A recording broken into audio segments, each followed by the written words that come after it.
All right, we are back. We're back here for our fantasy follow-up segment. I've got my normal co-host here with me. I've got Mike Carter and Dave Funnel, and we're just going to get right to it, fellas. My question to you, like we did last week after we talked Guardians, is I'm going to ask you which Pirates player are you most interested in drafting? Obviously, we're very, very early. Most people haven't even thought about next fantasy season. They're focusing on finishing out this year, but we like to get out ahead of things. Which Pirates player are you most interested in drafting in 2026? Mike, I'm going to start with you. Is it wrong to say Andrew McCutcheon? No, I'm kidding. I'm kidding. The Pirates are probably going to do like another 1 year deal with him, and he'll kind of be, he'll be like a sneaky, decent fantasy asset, at least in deep leagues. Yeah, he'll be 45 and still DHing, hitting fifth for the Pirates, right? Exactly. And they'll bring Tommy Pham back just for fun as well. Yeah. The thing I think with the Pirates that's interesting, we've talked quite a bit about some of their players in our group chat, and I know we might talk about it a little bit later, but there's a lot of we're sort of split on O'Neal Cruz, right? I mean, I've been on record as saying that I don't think he can hit, even though he puts up really good fantasy numbers. But I'm not super interested in him for next year. And we talked a little bit about how he's going to lose the shortstop eligibility, which makes him a little bit less of an attractive piece there. And I think a lot of people are going to look at this and think, oh, we got to go for one of those pitchers. You got Bubba Chandler, you got Skeens, you got all these guys that seem like they're coming up. But one guy that I am interested in that seems to kind of be flying under the radar a little bit with everything that's going on right now is Nick York. I think that there's something there, and I'm waiting for him to kind of get an opportunity to show that he can do some things at the game's highest level. They just brought him up. He's not playing a heck of a lot. He's had some success at the minor league level. He's not a big power guy. He's going to hit probably double-digit home runs, probably low to mid-teens. He's going to knock in 60 to 70 runs. He's got some speed. But what I am interested in is the hit tool. He's a player that has hit at every level that he's been. You go back to 2024 when he was with the Red Sox and still in their system, and he had a 310 average, and then went over to Pittsburgh and hit 355. So I'm interested to see what they're going to do with him and how they're thinking about using him. And if you look at what the Pirates have on paper, it doesn't really appear that he's got a ton of competition there. I mean, I know they have Nick Gonzalez and they like him at second base, but it really feels like there's at bats in the middle infield in this lineup. I don't think Jared Triolo is an answer long term, even though he's had some nice productive times there this year for them. I think York is a guy that I'm interested in kind of taking a little bit deeper dive on this winter. I don't know if that means that I will take him, high in a draft or anything like that, but I do think that there's some value there for a 23-year-old guy who was really highly regarded in the Red Sox system and who doesn't seem to have a lot of competition for playing time moving forward next year. You're probably going to be taking Nick York over O'Neal Cruz next year, Mike. Let's be honest. I mean, you hate O'Neal Cruz that much, I think. You know what it is for me, and I'll just be really honest, and we could do a whole show on this. It's not a hatred. I think what it is for me more than anything is I think that there are times where we fall in love as players and analysts when we look at the StatCast and we say, oh my God, this guy should be this. And then sometimes a guy is not exactly that thing, right? So people sometimes, we talk about it often on the show, there are players that outperform what the peripherals say they should be doing. And there are also players who underperform what the peripherals say they should be doing. And O'Neal Cruz's skill set really looks to be something that you would really want to have on your team. Who wouldn't want a 26-year-old guy that's 6'7" and runs like the wind? But do you want a 6'7" guy who hits 200 and has a WRC plus of 87, who's a 1.5 WAR player? Do you want that? Like, maybe you do. Maybe you are going to suffer the bad batting average and the horrible OBP to get your 19 home runs and to get your 35 stolen bases. And I could be dead wrong on that, and I will stand corrected on that. But I'm telling you, I will stand by that. I don't think he can hit. He hits the ball really hard when he hits it. He does not hit it often enough, and that's kind of a problem in baseball. Dave, before we move on to your player, any thoughts on O'Neal Cruz and any of the points that Mike brought up? Yeah, I'm torn on him because I do have him in one of my home leagues, and I'm stuck with him due to however contracts work. But I've been frustrated watching him this year. I mean, you watch any of his games and go look at those graphics where they show where the pitches were, and he's swinging at pitches outside the zone all the time. It's frustrating because it's like he hasn't learned anything and he's getting worse. But at the same time, he's going to finish this year with probably 20 home runs and 37 stolen bases. And that's not nothing. That's a pretty significant number there that you can pick up where you can get some power and some speed. And I know he's hitting 200 this year, but I mean, he hit 259 last year and I shouldn't say 250 the year before. That was the injured year, but I don't think he's a 200 hitter. And I don't think he's a 259 hitter, but if you can get 230 out of him with 20 and 40, that's something. And I know we were talking off air about that draft, the way too early draft, and he went 33, I think you said 30th overall. 30th, even more. That's too rich for my blood, but I can still see a top 6 round pick, I want to say, just because he's going to give you 4 categories with the odd chance that maybe he does take a step forward and maybe he does bat 230 or 240. But if he gets you 20 and 40, that's pretty damn good. Mm-hmm. Let me ask you guys a question. I want to ask you a question, Chris, about that, because you guys are both better players than I am in terms of fantasy. But when you look at you look at his StatCast and you see like 99th percentile for hard hit percentage, 98th percentile for barrel percentage, bat speed is off the charts. But then you see an expected batting average of 234, and you see a whiff percentage of 34.9%, a K percentage of 31.9%. What do you see happening there that's going to change that, or do you not care? Is this somebody that you would take in a 3rd round pick, or is that someplace where you're taking a different kind of player? For me, if he ends up in the 3rd round, which, to be honest, with the way he's finishing the year, I think we're looking at him more as like a 4th round in a 15-team league, probably at that 3-4 turn, kind of where he went this year, maybe a little bit later. So I probably would not take him at that point if that's where his ADP settles. That batting average risk is, and I probably underestimated that risk. I will note, though, is the fact that his batting average and balls in play, he's gotten pretty unlucky this year. It's at 263, which is significantly lower than his career average. Last year, he was at 347. So probably some good fortune that led to the 259 batting average last season. But some poor fortune that's led to this 200 batting average so far this year. He's probably somewhere in the middle. I'd say he's probably more true talent, like a 230, 240 hitter. And I don't know. I mean, at that point, that's tough to take someone who's going to sink your batting average like that. And here's the other thing I think that probably dissuades me even more. I had hope going into the year that he had not figured out, but had at least been passable against left-handed pitching, which he showed at the end of last year. This year, he's taken a major step back to the point that the Pirates are no longer playing him against left-handers. I am not taking a player in the first 4 rounds of a draft who is not an everyday player. I'm sorry. Like, I need a guy who I know is going to be in the lineup pretty much every day.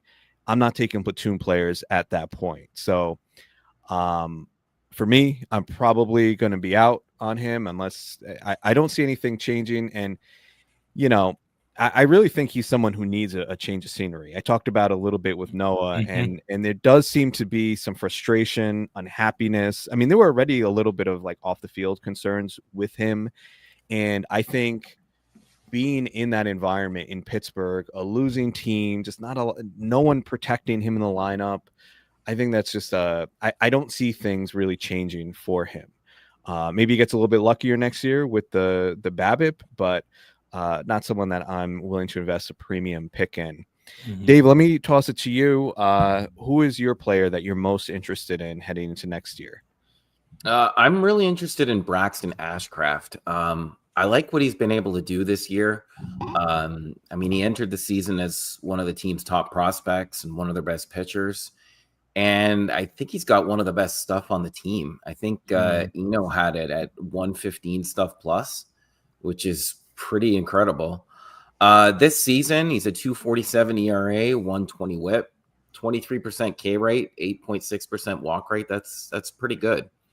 And I know in the prospects report, Keith Law also said that, his command and control, he's been doing it for long enough that it seems real. It seems like this is something that he can sustain. He's got 3 excellent pitches that are hovering at or below 200 batting average. The thing that worries me is that I think he needs to work on his fastball. Mhm. And I also think he just needs to stay healthy. Shocking that I'd be the one to bring that up. I was just waiting. I was waiting. mean- I didn't know if you were like fully aware, but that was something that Noah brought up in the interview was good, about good. his history of injuries coming up. So We're on way the same to page. take the wind out of my sails here, but go ahead. All right. But I mean, he had Tommy John, so he's got that out of the way. And he had forearm tightness, which kind of prevented him from getting called up earlier. But it feels like the Pirates are doing the right thing. It feels like they're managing his innings. He had 73 total innings last year. This year, it's at 106 between the majors and the minors. And he's transitioned into a starter into the second half. But I kind of think there might be a closer role in the future with him there. I mean, if you look at the Pirates, they have Paul Skeens next year. I think they have Keller. Jared Jones will be coming back and Bubba Chandler. That's a pretty good foursome. Maybe there's a spot for them to put Ashcraft at the end of the rotation, but there's also a chance I think maybe he transitions into being a future closer. But I like him a lot. I think he's someone I would take a chance at the end of drafts, so that if he does fail, or if injuries come back, or maybe he's just in the bullpen and not high leverage, that maybe I can let him loose. But I'm looking for him next year, late in drafts. Mm-hmm. Yep, I think he's a good late round flyer. That's going to be one that you want to see in spring training, like how that battle shakes out. What Noah was saying, and if Dave, you were actually at the interview and would prioritize the right things, instead of working your full-time job, and you were actually there, you could have heard Noah say that Braxton Ashcraft and Mike Burrows would be battling for that 5th rotation spot in spring training, most likely. He also mentioned that he thinks Keller is pretty likely to get traded in the offseason. Absolutely. So, but maybe next time you'll do the right thing and actually show up to the interview. I'll work on it. Yeah, so Ashcraft and Burrows, I think that's going to be a battle to watch in spring training. I see them kind of similar. Like if you look at their skills, like they both, neither of them, I think, is going to be like a big star, but I think they're both going to be serviceable, rotation pieces, and I think fantasy viable pieces. So be interesting to watch how that shakes out. For me, you mentioned him. Player I'm looking at is Jared Jones, and he was someone I was targeting this year. I only ended up actually with 1 share, a DC that I drafted much earlier before spring training. But I was excited about him heading into the year. Was super bummed when I saw that he got injured. But I think he like in a DC where we're drafting 750 players, and I think he's going to probably be at a pretty affordable price, right? Because most people are going to see he missed the whole year. But from what Noah was saying, he thinks by late May, early June, we're going to see Jared Jones back with the team. He's obviously going to need some time to ramp up, and guys coming back from injury, we have to be a little bit cautious with, but I think the price is going to be palatable enough that I'm okay just stashing him, on my bench until he's full go. And I think, again, like the skills that we saw were really promising. So he's someone that I'm going to be willing to take a flyer on. I kind of, when I do these DCs, I try to get like one of these pitchers coming back from injury on each of my teams just to kind of give my team a boost like halfway through the season, because you start out with a full staff and then inevitably people get hurt, but then it's nice to know you have a guy. Like this year for me, I had a team with Yuri Perez, a team with Shane Bieber.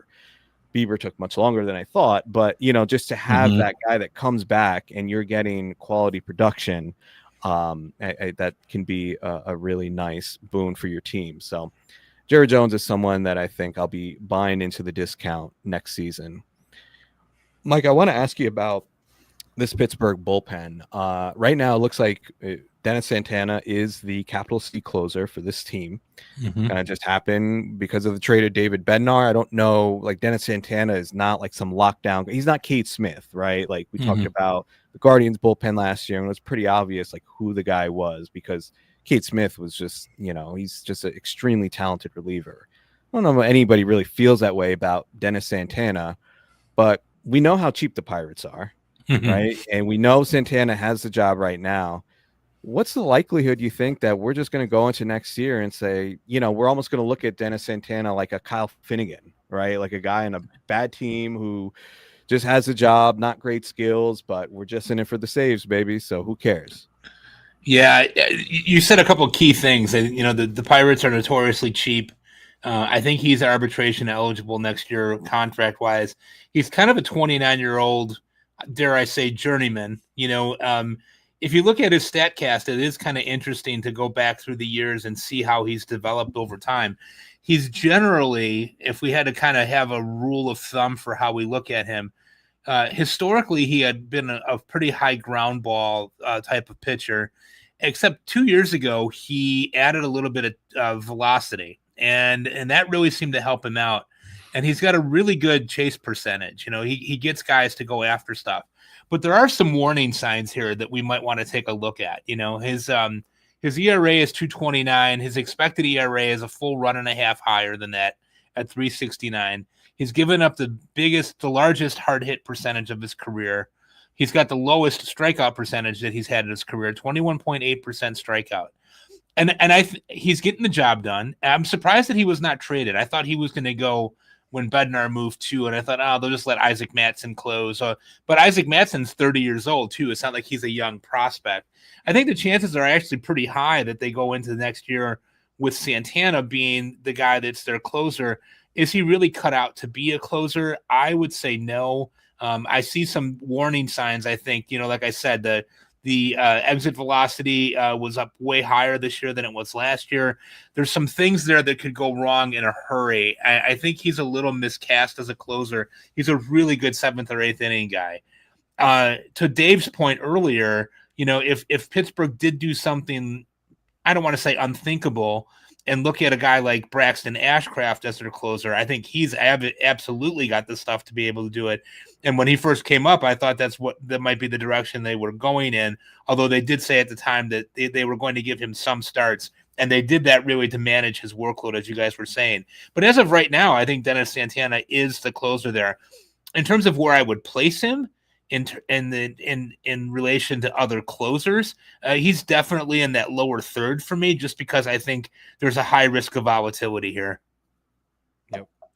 Do you just have a thing with like these Ashcraft guys like becoming potential closers?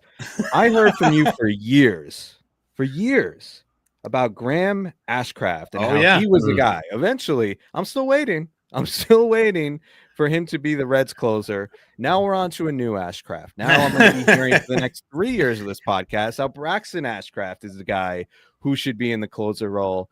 I don't know, man. Just a very odd coincidence. Yeah, I actually, when it first came up, I had a complex about that, because I thought, maybe I wonder if they're related, and that's why I like them so much. But Graham Ashcraft is a whole other issue. You can't stay healthy, but you want to see a fun StatCast page, go check that guy's StatCast page out. I They're mean, not related, right? no, Stanley I don't. I Jackson? don't believe so. But Okay. Ashcraft's stuff is insanely good with the cutter and the slider. I actually last year in Arizona at First Pitch Arizona. By the way, if you haven't signed up yet, there's still time. It's the most fun weekend of the year. I had talked about that with Eno close up because I felt the same way that he did, that Ashcraft is a closer in waiting. Although right now it does look like Tony Santillan is the closer in Cincinnati for now. He got some really big outs last night in that game against San Diego. All right, you couldn't help yourself. Even when I bring up Graham Ashcraft, how he hasn't worked out, you still had to tell me about how great a Statcast page looks. I mean, it's crazy. He really could. He really could be a good one if he got an opportunity. But time's running out. Time's running out. Anything else on this Pirates team, guys? Any other fantasy related notes on this team, either for this season or someone you're looking at for next season? I'll just note quickly on Jared Triolo. I mean, listen, it's Jared Triolo, so nobody's getting too excited here. But he is playing every day and batting leadoff for this team. So for those of you who are battling it out and, either in the fantasy playoffs or in your roto leagues, I think he's someone that he's kind of sneaky, right? Like he's a guy who's probably available. He's more of like a 15. I don't know if in a 12 if you're really rostering Jared Triolo, but it depends on the matchups, I guess, because he is stealing bases. I will note over the past 30 days, he's got an 838 OPS. He's got 5 stolen bases, a couple home runs. So it's not nothing. So if you need some volume, and he plays everywhere, he's eligible at I think 3 or 4 positions in the infield. So definitely someone to take a look at, and he could give you some sneaky production at the end of the season here. He's definitely out hitting O'Neill Cruz, isn't he? Oh, there you go. There you go. You'd probably take Jared Triolo over O'Neill Cruz. You sick man. I'd consider it. In the 30th round, I ain't taking O'Neill Cruz in the 3rd, man. No way. No. Yeah. All right, fellas, we're going to leave it there. We're going to take a quick commercial break, and we are going to be back with our mental health minute. All right, we are back. So for this week's mental health minute, and for those of you listening for the first time, this is when we transition away from baseball talk and we talk about things related to mental health, overall wellness. And for this week, I thought an interesting question and something that hopefully you all can take away something from is we're each going to name one book, the book that has had the biggest impact in terms of improving our overall wellness or mental health. So who wants to go first? Jump in, Dave. Yeah, I'll go. Surprisingly, I will actually pick a kid's book here as the kindergarten teacher. But it's actually a book that I read with my class every Mother's Day. It's called Love You Forever, and it's by Robert Munch.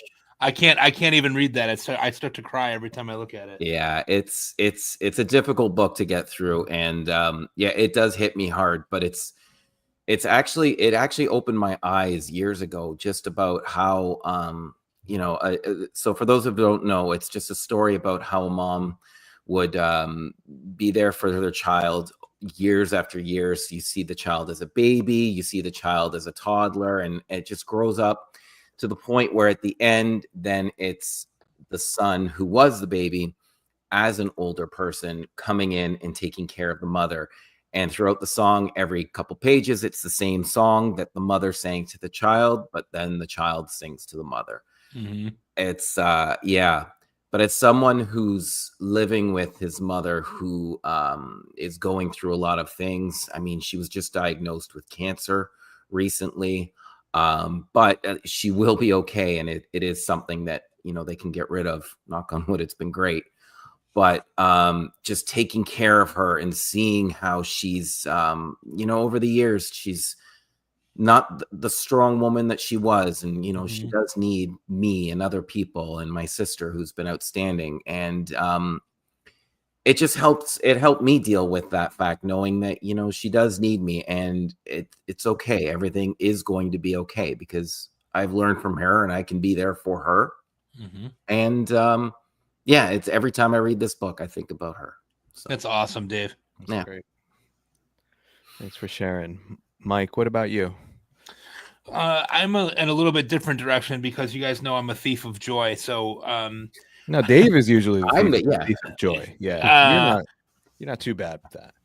the book that I read in the last few years that really cemented some things for me and really kind of brought some things full circle for me was a book called Grit by Angela Duckworth.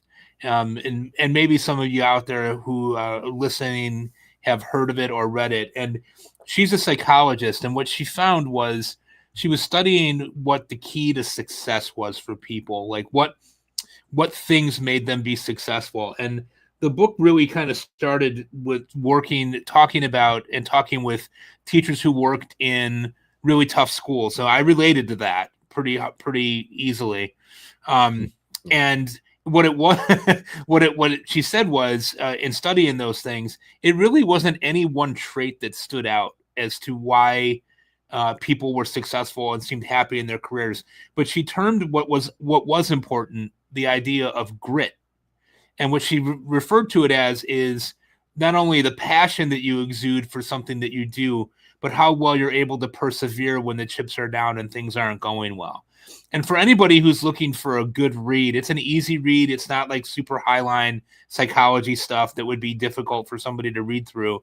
It really kind of just points to that idea that, like, you got to be one persistent person to be able to be successful, because you're going to fail a lot more than you're going to succeed. It's a really, really good book, and it's a little older now. It's been out for a few years, but that passion and perseverance trait was more important than any skill that anybody had. Because you can teach the other stuff, right? Like, you can't teach somebody to be passionate, and people really struggle to learn how to persevere. I've seen it firsthand in my work. So that's a book that I think a lot of people would like to read, or even just skim through. There's a lot of really good stuff in there.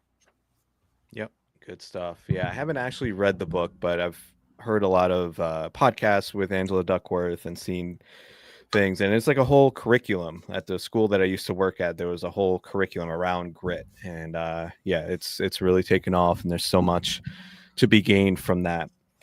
All right, for my book, I picked. Have you guys heard of the Four Agreements by Yes. Don Yes. Miguel Ruiz? You guys ever read it? Yes. I've not read it, but I've heard of it.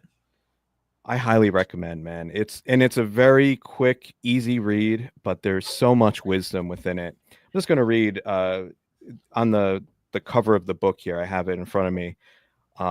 It tells you what the four agreements are, and it summarizes it pretty quickly here. So I'm just going to go through each of them. Number one is be impeccable with your word. So these are kind of just like principles to live by. And it's kind of the premise of this. So be impeccable with your word. Speak with integrity.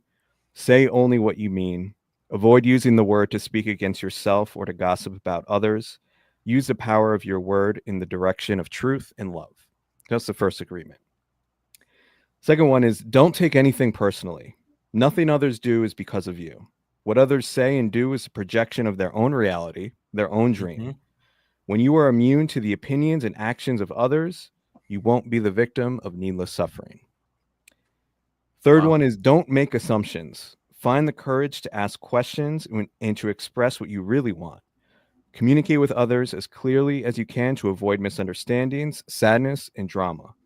With just this one agreement, you can completely transform your life. Last one, always do your best. Your best is going to change from moment to moment. It will be different when you are healthy as opposed to sick. Under any circumstances, simply do your best, and you will avoid self-judgment, self-abuse, and regret. And I'd say, I mean, I love all of these, but the last one probably is something that I've, over time, tried to incorporate more and more into my life and has made such a difference. Just, I tend to be a pretty self-critical person and hard on myself. And I think Yes, you are. Yes, you are.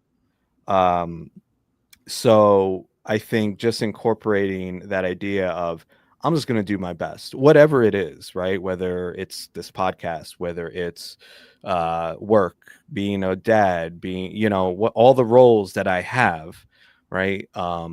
Just knowing, like, obviously, if there are areas that I need to be aware of and improve, great. Like, I can work on that. But avoiding that self-criticism by just acknowledging I did my best in that situation. And that's made a pretty significant difference in my life. So yes, and if you didn't do your best and you reflect on that and know that, then that's an area that you can attack the next time, right? right, and look at, well, what were the reasons? You know, maybe there were reasons for why I didn't do my best, or kind of examine that a little bit more. So, Yeah, I mean, it could be exhaustion, it Right. could be poor nutrition, it could be thinking about O'Neill Cruz too much. it could be thinking about O'Neill. That has been the culprit quite a few times this past year. So anyway, I hope that was helpful for anybody listening, and definitely recommend, and picking up any of those books that we mentioned. They could definitely be helpful. But we are going to leave it there for today. We're going to be back next week with another episode. Thank you so much for listening. For Dave Funnel, for Mike Carter, I'm Chris Torres. Thanks for listening to the Fantasy Baseball Beat.